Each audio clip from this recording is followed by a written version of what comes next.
One of my good friends, Laura, and her husband, Jason, and their dogs, Eddie and Gus, trying to enjoy well, it ended up being a rather misty and marine layer beach day in San Francisco, California.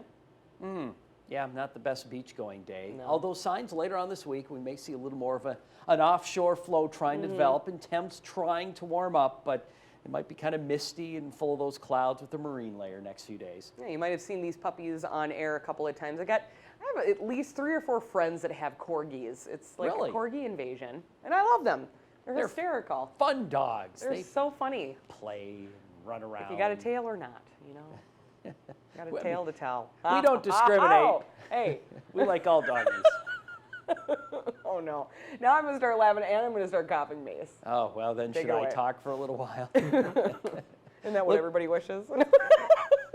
Fun out on the beach, the waves lapping ashore, but we'd sure like some sun out there. Thanks, as always, for sending in your beach pictures or beautiful weather shots, along with some of the storms, to weathernationtv.com and on social media. We're linked up on all the social media sites. Let's get you up to date here on your weather headlines. Storms starting to weaken.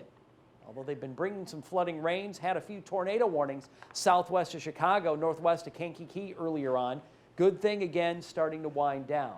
Flood concerns in the midsection of the country as well, and also on into the northeast. We'll show you where our worries exist, and also out in the west. We have to talk about what's going on in the west as well.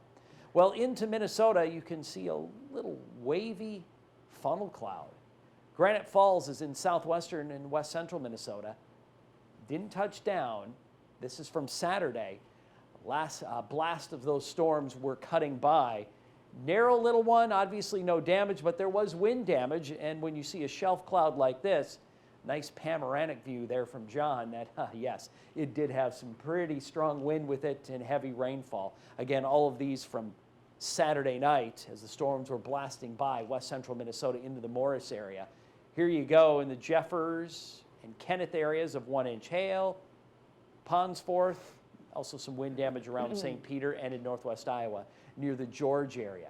We've been watching those strong storms here and around Evansville and northward. Had a few reports of strong wind gusts earlier on in the day as that first line moved through and faded away. Now watching the second line fade, but decent storms ongoing through Michigan's lower peninsula, and then also again on the southwest side of Chicago and close to Milwaukee.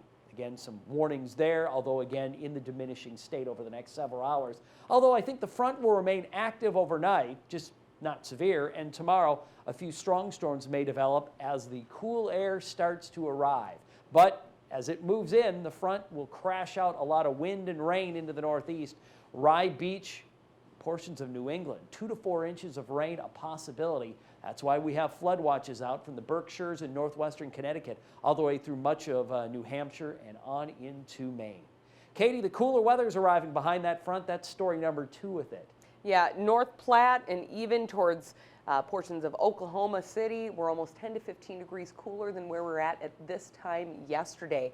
You are noticing it also with some drier dew points too. Finally, getting a little bit of a relief from the heat. Temperatures here on Sunday did warm up to 85 in Omaha, 88 in Springfield, 91 in St. Louis, and 90 in Davenport. But watch what we're expecting on Monday.